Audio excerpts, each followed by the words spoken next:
Welcome to the World's End DVD extras.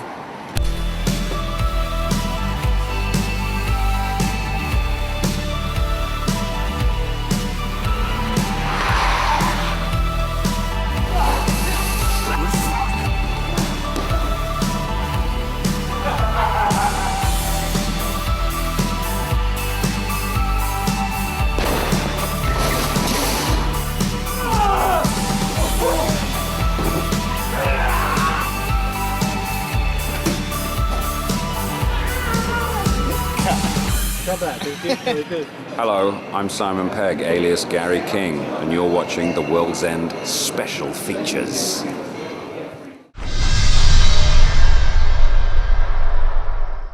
The World's End! The World's End is about a boys' night out gone very badly wrong, or right, depending on which characters you side with.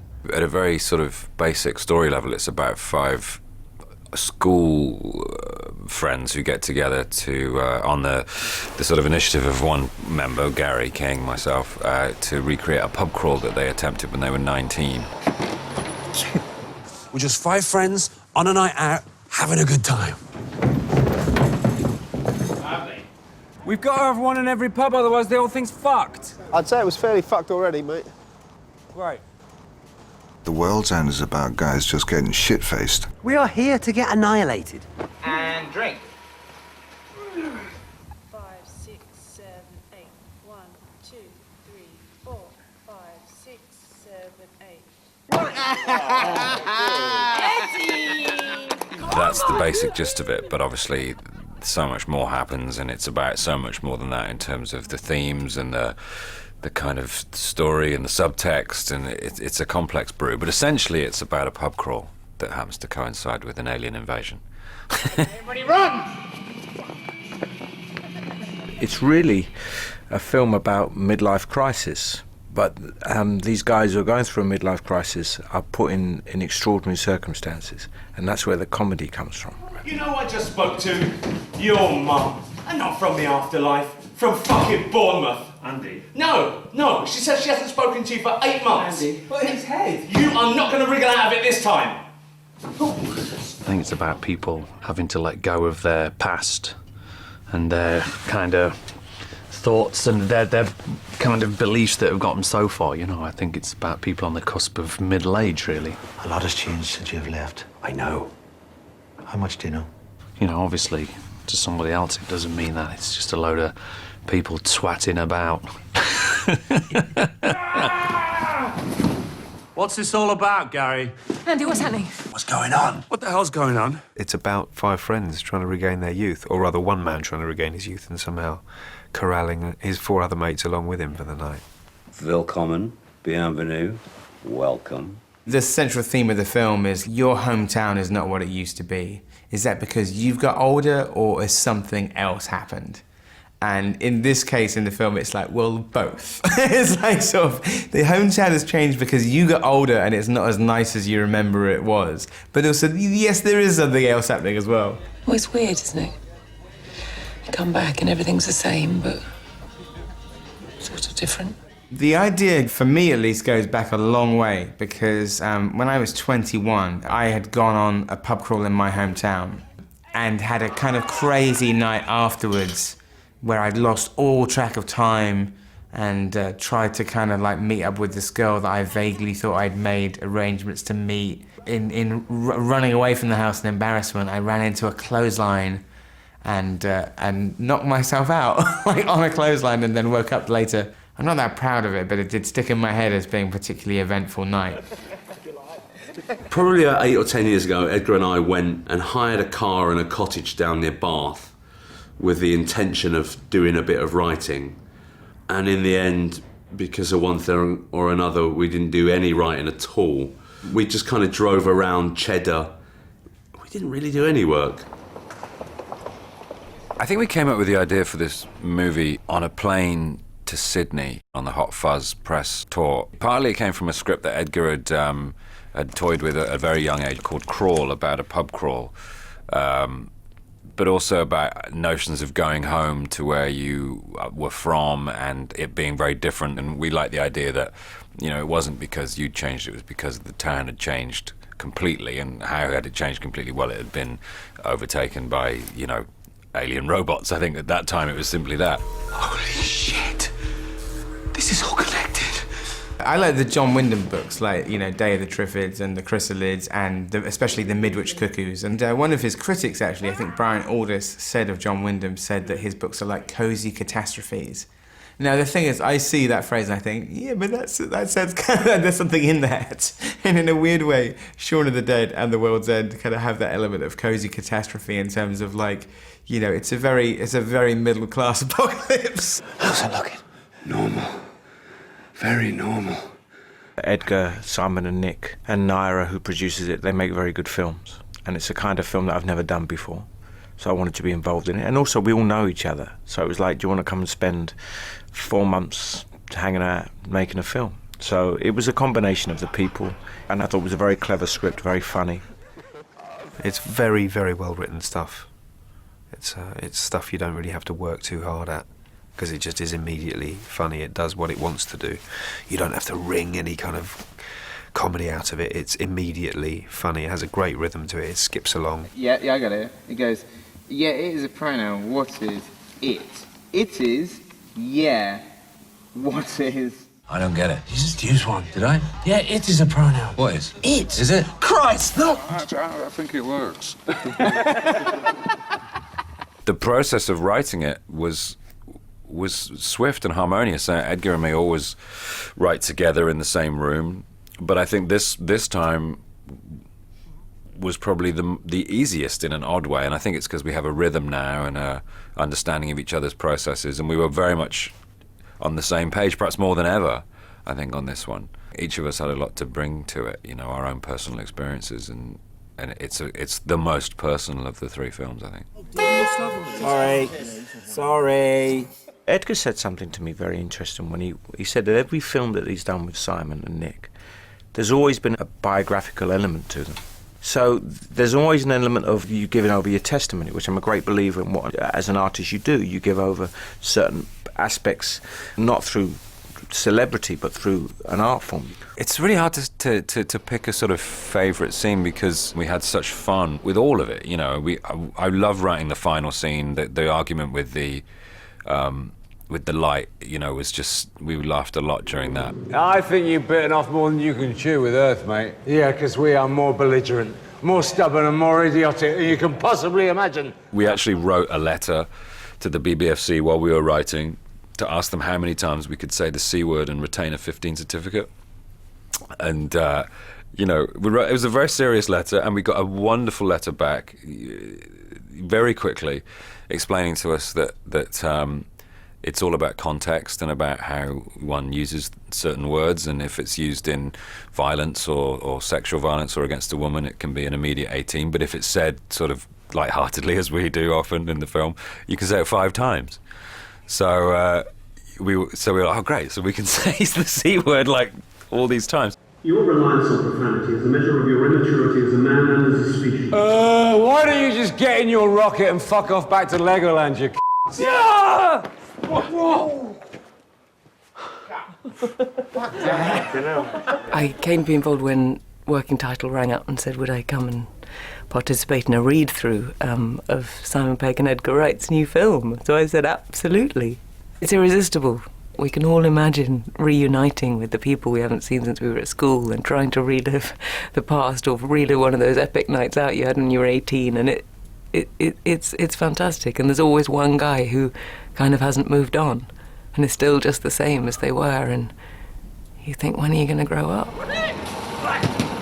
I'm suddenly thinking, who's that in my group? And if they can't identify them, then it's probably you. Hey-ho. It's a bit grown up, isn't it? Yep.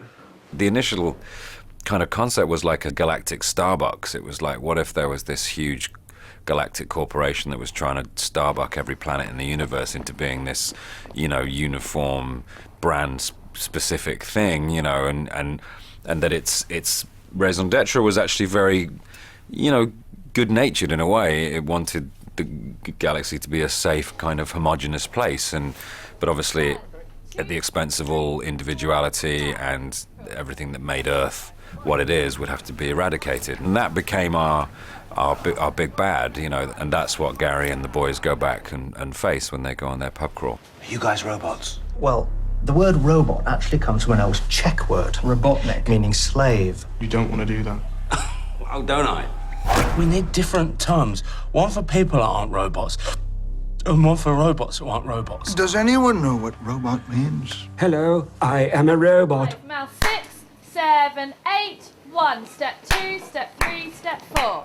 Our intergalactic visitors want to make Earth more efficient, but to do that they have to make people less human. And it's thereby about taking away all the flaws, but then the question is that, but aren't our flaws what make us human? So suddenly Gary King's character, who has been the villain of the piece in terms of being an incredibly flawed person, is now human number one in terms of like making the case for like our mistakes are what make us human. Frankly, who the fuck are you to come down here and tell us what to do? I also feel like Edgar and me are slightly misunderstood as being parodists, if there's such a word, but, you know, Shaun of the Dead was never supposed to be a parody of zombie films. We wanted to make a zombie film, we just happened to make it a comedy as well. We adore action films, and not being able to make an American action film because we're neither American nor particularly action oriented as people, we had to make it in the UK, and it had to become a comedy so that we could do that, you know. And we didn't, in making The World's End, want to parody anything. We wanted to make a film. It is resolutely without any reference to any other film. What we thought we'd address if we were going to take on anything was the notion of British social science fiction, and not parody it, but take on those tropes, those ideas. The thing that we thought was like, it'd be great to do like a sort of sci-fi paranoia film, like more in the vein of like the Quatermass films, or Invasion of the Body Snatchers, or John Wyndham, or John Christopher. There's a really good strain of British sci-fi, post-war, social science fiction, that's all of that kind of, you know, political paranoia and xenophobia manifesting itself in science fiction films.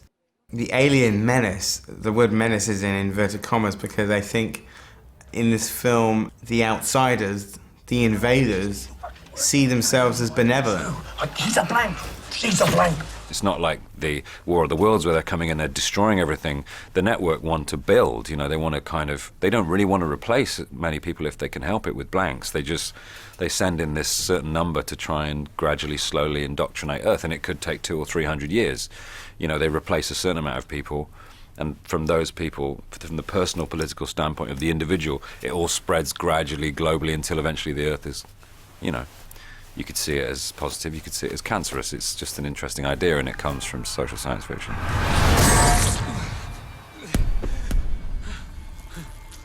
It's sort of a metaphor about that ma and pa kind of industry completely being wiped out by the super chains. But the twist is, was the coffee any better in that old cafe, or is Starbucks better? And the answer is probably the new coffee is better. And so it's this strange kind of lament for something that maybe wasn't that great. I don't remember this at all. Has it been refurbished? Been bought by a chain, hasn't it? Part of that nationwide initiative to rob small, charming pubs of any discernible character. Starbucking, man. It's happening everywhere. Can't take away the smell, though. Sure they tried. The Starbucking thing is more, I think, a comment on the kind of person who would say, yeah, it's Starbucking, man. You know, where you would say to that, well, what the fuck are you doing? You know, like, nothing else in the rest of your life supports this, you know, rebellious streak about, yeah, it's Starbucks, like as if just complaining about Starbucks is an answer. You know, it's not an answer. And I don't think Simon and Edgar feel that Starbucks is particularly bad, otherwise we wouldn't have been ploughing that much money of our petty cash into it for the last 2 months. Maybe we're not the local legends you think we are. Gary King. Speak for yourself, mate. You're barred. The whole notion of being sort of superseded has always been a concern of ours. It was in Spaced, back in Spaced, we had the whole episode with the kids having the party upstairs and the youngsters, you know, that they get into trouble with in Camden. Those things were all about, there's always somebody younger than you, there's always somebody, you know, that's going to supersede you, and the whole idea of getting older has become particularly polarized in this one, you know, because we're all turning 40 and and our concerns have changed and our outlook has changed. Allow me to carry the legend forward. Let the man you have become be the boy you were. I think this film sells quite a profound message, which is never go back to the place you were born. I mean, I think it's really an existential piece about when midlife crisis hits, just keep going forward, really. Don't look over your shoulder. The past is a scary, scary place. Action! Get the fuck in! When we was on set the other day and we were fighting dozens of robots and heads flying all over the place and I was getting covered in blue ink, I turned around and said to Simon, why can't you just write a film about midlife crisis where we all just, you know, we all just have normal lives? Why have we got to fight aliens to... But that's what's clever about the film, really. Action!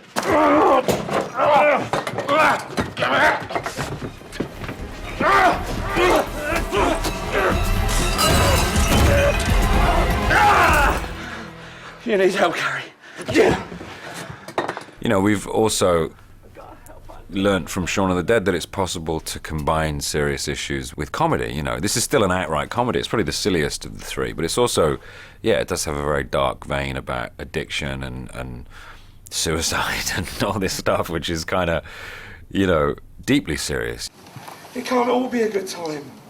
It has to be bad sometimes, otherwise you'll never know how good really feels. They told me when to go to bed. Me!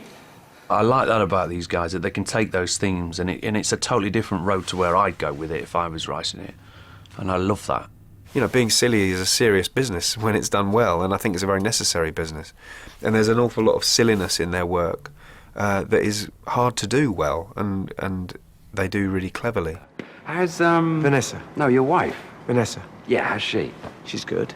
You, had sex yet? We have 2 children. Ooh, twice! Get you, fuck machine! We haven't changed, have we? What's he doing here?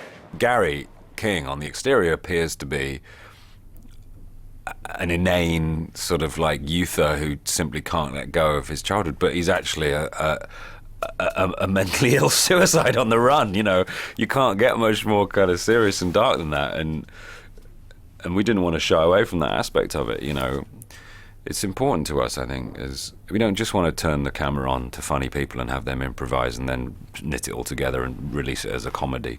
We kind of care more about the process than that, I think. Let's do a series, shall we? And so yeah, it is pretty dark, but I think it's gleefully dark, you know. How was the funeral, Gary? Your mum's funeral? It's difficult to put into words, but if I had to choose 3, I would say really, really sad. Oh no, that's 2, isn't it? How about really, very sad?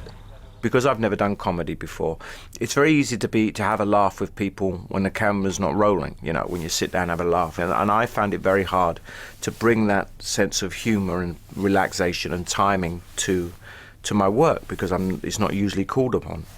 And it was very interesting being around Nick and Simon and Edgar, that they encourage you and nurture you in that way. I hate you, you fucking bastard! That's good. I'm gonna go, you fucking bastard! I hate you, you fucking bastard! That's good. In many ways, comedy is much more precise. It's almost more staccato, and it's more. There's more of a discipline to it.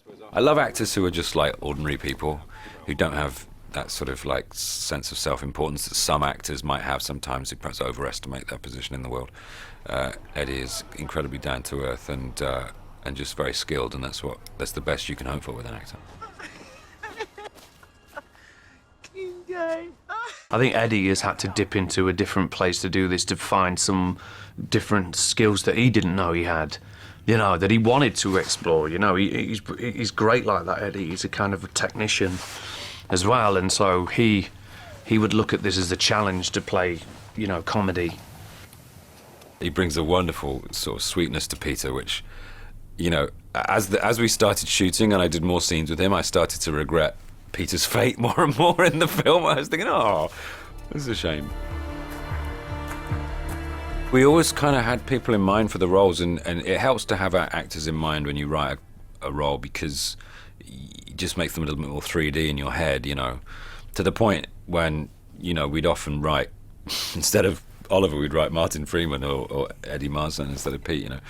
We wanted to get a little dream team together, you know, we wanted to assemble 3 other actors aside from me and Nick who just were at the top of their game, and that's exactly what we got in Martin, Eddie and Paddy, who, yeah, I'm a huge fan of all 3 of those guys.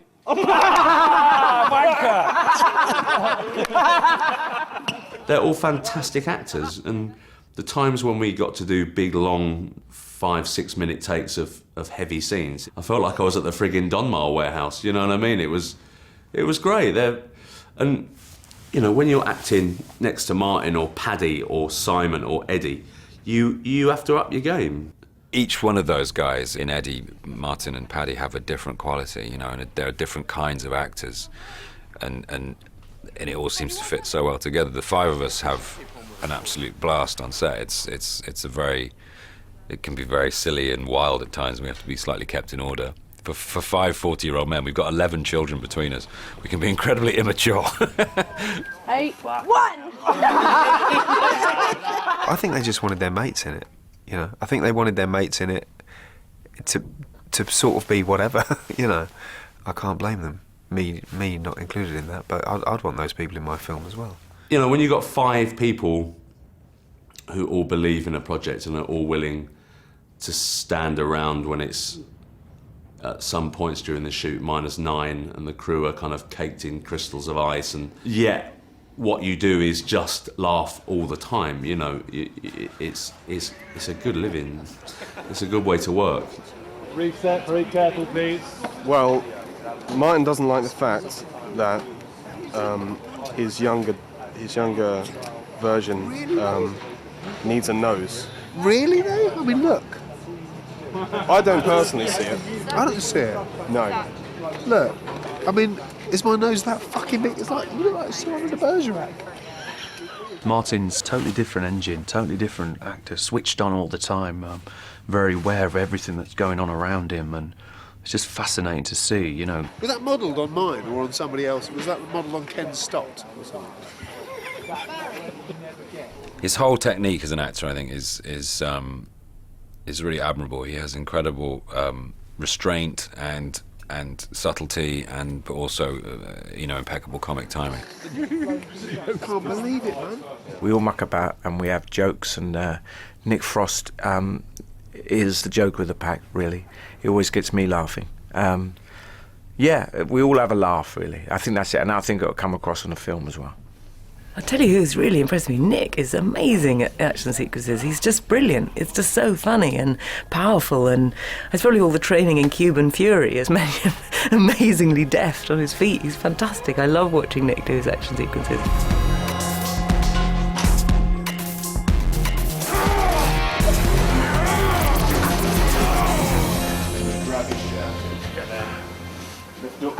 Nick's a force of nature.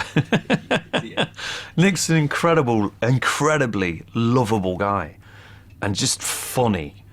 Like he doesn't have to try, and he's a brilliant actor. Just great people to be around.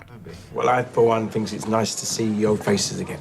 Cheers, mate. I've really got a lot from him, and particularly Simon. I've just got back into acting on this film. You know, I was out of love with it, and I've only just started to find it again on this. It's been creeping back slowly, but it's really come back. And I've got a lot of Simon.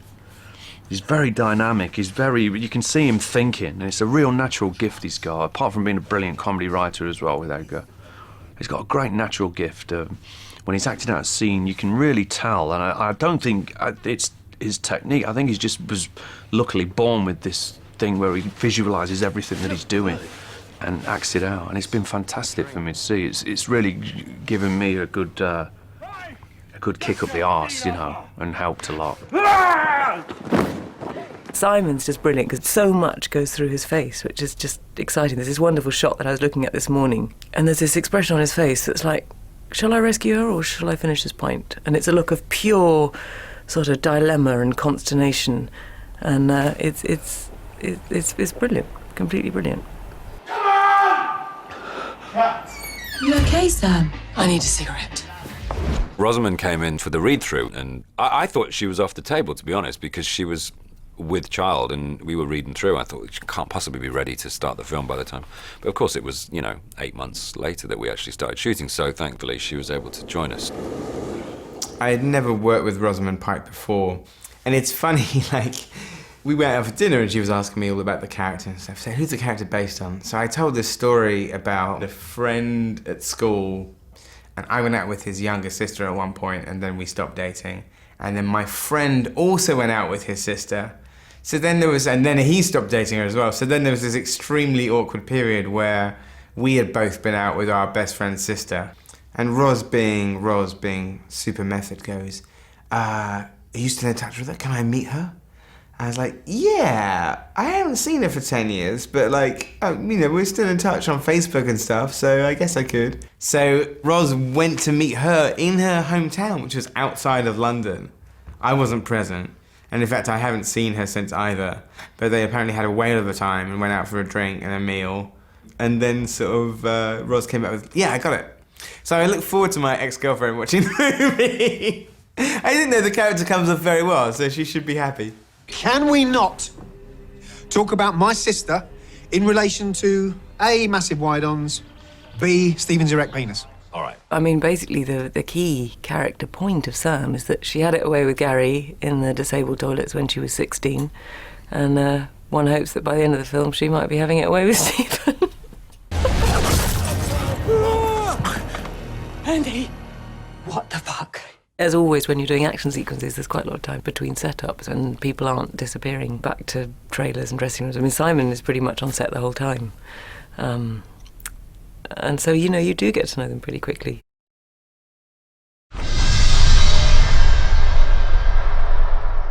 Willkommen, bienvenue, welcome. Gary King is my favourite character to ever play because he is essentially a bad guy, really. I mean, bless his heart, he doesn't mean to be, but he's just hobbled by his own desire to be young and to recapture the days of his youth. Come on, you muppets! He's somebody who just doesn't want to be older than 18. He's faced with the reality that his friends are grown-ups now, and that they don't want to do that, and that's not their idea of fun. Come on! Gary's one of those people who you'd say that their star shone brightly very early on and then faded. We all had those people who were the coolest guys in school. All the girls wanted to go out with them, all the guys wanted to hang around with them, and then they end up being, failures in life, really. Gary is the epitome of that. Gary's a wanker. He's done something bad to every single character, He's the kind of kid that you'd know he was a wanker, but he'd come round your house and your mum would think he's a smashing lad, that Gary King. But he's like injured all of us and fucked us all over in one way or another over the course of the years. So, yeah, he's a great character, Gary. Edgar and I had this idea that the reason Gary dresses the same way is that it might not necessarily be that he's dressed like that for the whole 20 years, but he's dressed like this for that night. It's like when you see an American military officer commit suicide, they put all their clothes on, they put all their medals on and their white gloves, and then they put a gun to their head. That's essentially what Gary is doing in this film. You don't learn that until the end, that he's literally got nothing left. He's the most wounded out of everybody. He's the one that hasn't moved on at all, that's still trying to hold on to that part of himself that really can't move forward. And so he is a really damaged guy underneath it all. That's fucking good. In the outset, he appears to be this very frivolous, stupid, slightly irritating guy, but in actual fact, what he is a walking tragedy. He's on a suicide mission. This is the world's end. This is all that matters to him. He doesn't care about the next day. That's why the appearance of the blanks does nothing but spur him on, He has one goal in life, and that's to get to drink 12 pints of beer. If he dies, he doesn't care, I think ultimately it's about Gary facing up to his demons, really. So, the plan is, we're going to go back to Newton Haven, we are going to do the Golden Mile, and this time, we are going to make it to the world's end. Everybody's in. What, even Andy? Nick Frost is playing Andy Knightley, who, when he was an 18-year-old, he was the rugby boy brawler and kind of like the ultimate beer monster. And now there's an unspoken incident which has sort of severed their friendship forever. Mr. Knightley. Felicity. You have a friend here to see you. No, I don't. Andy's moved on. You know, he's a big shot lawyer with a family, and I imagine him driving some kind of high-powered 5 Series BMW. And Simon's character hasn't, you know, he's exactly the same. He drives exactly the same car, he has the same mixtape, he's wearing the same clothes, you know. He hasn't evolved at all. And that's, you know, that's where a lot of the tension lies. They're constantly looking back and trying to reference the past when it's not always the healthiest thing to do, you know. You're enjoying this, aren't you? Yeah, just 5 guys on a night out, having a great time. Pretending to have a great time. Are you pretending? If we get out of here alive, I'm gonna kill you. Yeah, great. Andy just wants nothing to do with the past anymore. You know, Newton Haven represents all that disappointment and all that kind of lack of scope, and now he's away from it. He's kind of ashamed of it a little bit, I think. What the hell is this?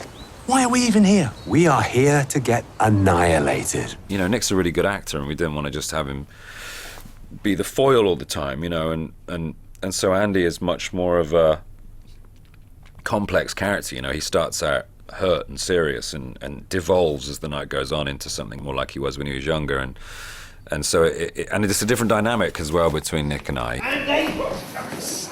You find out toward the end of the film Andy's marriage is in trouble and he has no one at home, so that's the reason why he decides to go on the pub crawl, even though he's absolutely teetotal and has been for 16 years, you know, after this terrible thing happened. Ah! I fucking hate this town! I think ultimately Gary disappointed Andy, you know. He looked up to Gary for so long, and then, you know, the sheet was drawn away and Gary was just this pathetic idiot. Shots! S-H-O-T-S! Shots! What are you doing, Gary? And what you find out at the end is that's what he's most angry about, is that Gary let him down, you know. He loved Simon's character, you know, he really looked up to him, and so when he lets him down so terribly, it's a real blow, and I think he struggles and fails to recover from that. You know, it informs upon him for the rest of his adult life up until the point when he decides to get off that train and get into the beast. Come on, you bellends, we're going to be late. There is something in Gary's tenacity and there's something in his naivety that it nearly does work, actually, in holding the group together, because he's like a whirlwind of enthusiasm and denial. You know what I mean? While we're all looking at him slightly askance for different reasons, that ball of energy, you just have to give into it. Okay. Martin Freeman plays Oliver, who is somewhat based on when I was at school. There was this kid in my kind of year who was the first kid I ever saw with a mobile phone, a huge mobile phone, which I thought was absolutely ridiculous. You know, he's the kid at school who would have been a yuppie. Hello. Hello, mate. Are you here? Yeah, I've been here for ages. What are you talking about? You get lost on the ring road again? Oliver's constantly on the phone, constantly elsewhere doing deals or, you know, listening to business news. I think the idea is that he's slightly detached in the 5, because he always had pretensions at school of being a sort of Gordon Gekko, and now he's getting to act out that fantasy life as a reasonably successful estate agent. Gary, WTF? It's good to see you too, oh man. He's very sort of smart and sharp and a bit of a know-it-all. But it's kind of like his Achilles heel is the fact that he has a pretty sister that all the boys fancy. All right, Sam. Oh, crumbs. My character is Sam Chamberlain, who is the younger sister of Oliver Chamberlain, who's played by Martin Freeman. All right, big brother. Gary. The relationship she has with Paddy's character is very sweet, you know. They obviously liked each other when they were young, but it never happened. It was like Stephen's great love when he was a teenager. He just fell head over heels for Rosamund's character. He can't believe that he's back in the presence of the love of his life, but also there's that threat of Gary being on the fringes of the swamp. So do you want it?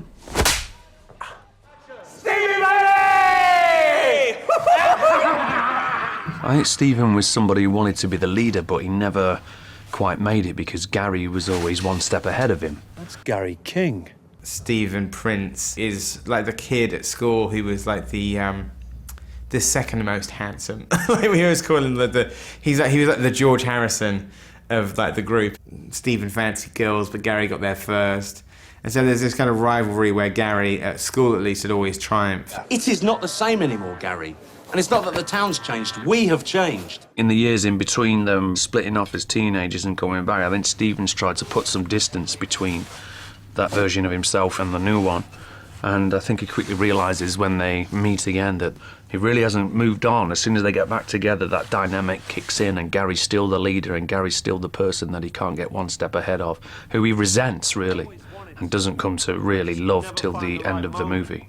Something always got in the way. They've all outgrown Gary in certain ways, but in others, they're still deeply rooted to him, you know. He gets them all individually in the ways that he always used to manipulate them, you know. He kind of bullies Peter, he flatters Oliver, he challenges Stephen, and he emotionally blackmails Andy. And, you know, even though they've all grown up, they're still in Gary's thrall. We are going to the beehive. Gary's plan is still the best we have. I play Peter, who is kind of, he's the wallflower of the group. He's the one who could never really pull the girls and just was a member of the gang because his old man was minted and they could all go in his swimming pool. Hello, Peter. Jesus. Gary. The once and future king. Peter kind of idolises Gary. Unbelievable. Gary was the coolest guy in the school, and so Peter always wanted to hang around with Gary. So even when Gary comes up with the idea of the pub crawl, and they're all both in their 40s, it still appeals to Peter because he still feels as insecure as he did when he was 16. Let battle commence. He's the guy Gary goes to first, Peter, because he knows he'll get Peter straight away, because Peter's always been his fan, you know. And there's a tragedy in that, you know, and a sweetness. He's been bullied, so he's a victim of bullying, and he still lacks self-esteem and self-confidence. Peter is often just looking around like, you know, like still a 16-year-old boy, like a fish out of water. It's funny that when all these characters get together, essentially they're still the same people they were when they were 16 and 17. So that's what Peter has to overcome. He has to find himself and find his self-esteem and find his courage throughout the story. Really good. I'm a bad man. I was bullied at school, and I bullied. I was kind of in the middle of the pecking order, you know.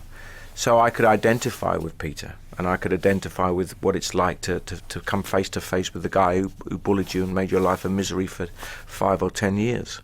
So it's very, very poignant. Leave it, mate. It's not worth it. Yes, it fucking is. Edgar's always had a very innate kind of organic talent, which I've always marvelled at, you know, right back to when we were working together when he was in his early 20s. Getting too loud at the start, I think, sort of like rise and then fall a little bit, yeah? I think Edgar came out of the womb as a incredibly talented, genius filmmaker. He's pretty damn great. I think he's brilliant and innovative, and his shot composition is just really cool. I love Edgar Wright. I think he's a genius. I really do. I love it. I love how he walks that film through in his mind. His incredible mind, the way he shapes things and plans things out. He's got it all in his head. It's an incredible discipline he has. I think doing Sean and definitely doing Scott Pilgrim, it's given him a richer palette to draw from, because he knows exactly what can be done technically, and he knows exactly when to use it, you know. He's still as beset by the pressures of it on set, you know. He still frowns a lot, he still rubs his beard and his moustache when he can't figure out a problem. He's still in a world of his own a lot of the time, you know. He's not always that easy to approach on set because he's so in the moment, but it's all part of his process. Take 5. Here we go, this is the one, guys. He likes a lot of takes. He's very, very precise. Okay, straight back in, here we go. Go straight back in, one more on the right. One more. He's very exact, works very hard. He knows exactly what he wants. And he'll do as many takes as he wants until he gets what he needs. One more straight back in, one more back, one last one. One last one. Good running, guys. Neither of us like to compromise unless we really have to. So, I don't know, it was quite nice meeting a director who just wanted what he wanted, and we just, you know, fought for every single thing together. Yeah, give it. Yeah, cool. You just have to sort of, you know, watch and learn, really, with Edgar and Simon. I mean, they're an advanced species of human being, really. You know, I just marvel. I sit and think, when will I become as evolved? Sorry. I love working with Edgar, you know. You can just sit back and relax and just know that it's going to be a hard 13 weeks. But you just, you know, you're going to get a great film at the end of it. Edgar is a perfectionist, and you cannot argue with perfectionism. It's impossible, because you're arguing against perfection. And so if you say, oh, we should move on now, and he's like, no, you go, well, okay, we shouldn't then, because you haven't got what you want, and what you want is perfect. There is no room for imperfection. Hey, Earth isn't perfect, all right? And humans aren't perfect. And guess what? I ain't perfect. Working with Edgar is always a challenge, but it's one that's infinitely rewarding, you know. Cut. Please, be seated, kids. Now, let's have a little chat about your future, shall we? If you watch Hot Fuzz, there's a scene in Hot Fuzz when the Village of the Year judges come across the devastation that is Sanford, and there are 3 judges, and this thing falls behind them, the Village of the Year thing. One of them's my mum, one of them's Edgar's mum. And the middle guy is a guy called Mr. Wilde, who was Edgar's drama teacher. And Mr. Shepherd is very much based on Mr. Wilde, who is this sort of cool guy, you know, the teacher that everybody likes, the teacher that isn't a threat. So we needed someone who had authority and was cool, and someone that they all could aspire to, and Pierce's name came up. Silence, please. Shooting. Well, I don't know about cool, I don't know about authority, but anyway, you know, one just tries to pretend at the end of the day. Mr. Shepherd? Please, call me Guy. All right.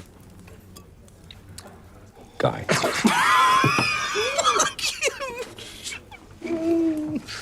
Edgar phoned me one day and said, what do you think about Pierce Brosnan? I was like, what, really? Are you for real? Because we, you know, in our discussions, we hadn't really aimed as high as Pierce. You know, we were talking to some great actors, but certainly not someone with Pierce's sort of like movie star credentials. Guess what, kids? They want us along for the ride. Pretty cool, eh? I think he had a good blast working with the cast, because, like, you know, his scene is with all the other actors, and, you know, at the point that he comes into it, they're all quite drunk, so he's sort of playing a very, like, straight, sobering influence on these kind of, like, sort of increasingly juvenile drunks. Are you a robot, sir? No, Peter, of course I'm not a robot. They revert to their childish behavior when they encounter Mr. Shepherd, and Mr. Shepherd, I suppose, in name alone, is this man who is their counselor, their cool teacher, the man that they always went to with their problems, and so they take refuge in his being there in the Beehive pub. But you're on their side, though. This is not about sides, Stephen. It's not about shirts versus skins. It's about working together as one team. He's just brilliant. And one of the things that for me just really identified Pierce's professionalism and worth as not only as an actor but as a human being was that in all the scenes where we had to look off camera and imagine Mr. Shepherd doing stuff, Pierce was there for that. He stayed the whole day and he did all his off lines and all his off eye lines. I mean, not all actors would do that, but Pierce actually stayed behind and did all that, and for me that was like sainthood. Also, what's great about him is that even though he's most famous for his kind of action and parts and Bonds, you know, he is a great comedy actor. You know, if you've seen The Matador, or even in films like Mars Attacks or Mrs. Doubtfire, he's always really funny. In the first couple of drafts of the script, it was the character's name is Mr. Wilde.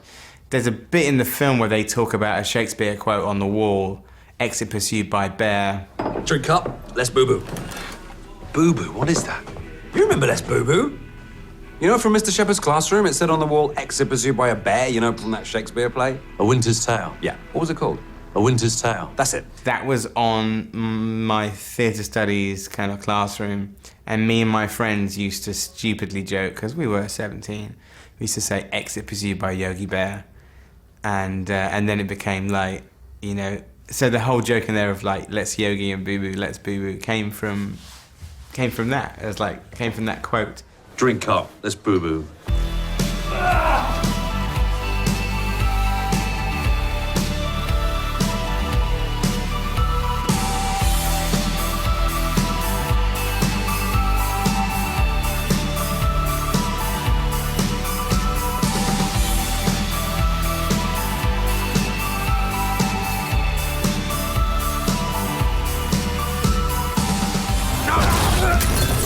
I've had enough! This is the world's end, man! I know! The thing is that when we started writing The World's End, we thought, well, actually, maybe we can make this a trilogy.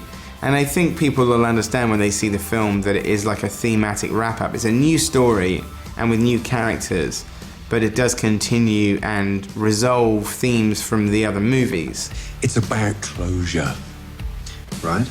The network are like a cross between the NWA and the zombies. You know, they're sort of a sort of coming together of those two forces to create this super enemy, which is what we face off against in The World's End. And so it's a fitting conclusion to those three films. Pretty good, pretty good, pretty good, pretty good. Sean is like sort of the nonchalant Londoners' take on the zombie apocalypse. What do you think we should do? Have a sit down? Hot Fuzz is the passive British policeman's take on a Michael Bay film. And The World's End is like a quest movie with an extremely irresponsible King Arthur at the helm of it. You never taken a shortcut before? I'm coming! It didn't feel any different to Hot Fuzz and Shaun of the Dead in terms of we are making a film that will make each other laugh. And the millions of people around the world who are like us and share our comedy sensibilities and our love of genre film. Hey, just get her off me!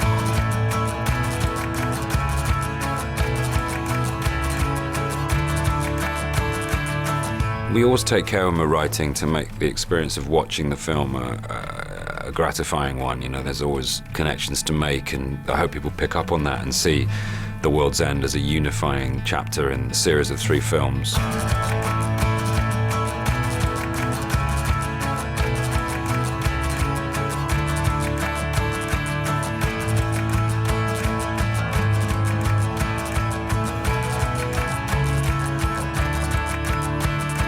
I think it's very important for us that we have developed a fan base of very loyal people who like our stuff. And this is the 3rd film in the trilogy, and we want it to be a great send-off.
Leave a light on, good lady, for though we may return with a twinkle in our eyes, we will in truth be blind.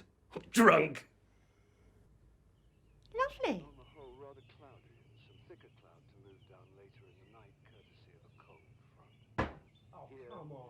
No, I'm in Newton Haven. Huh? That's a good question.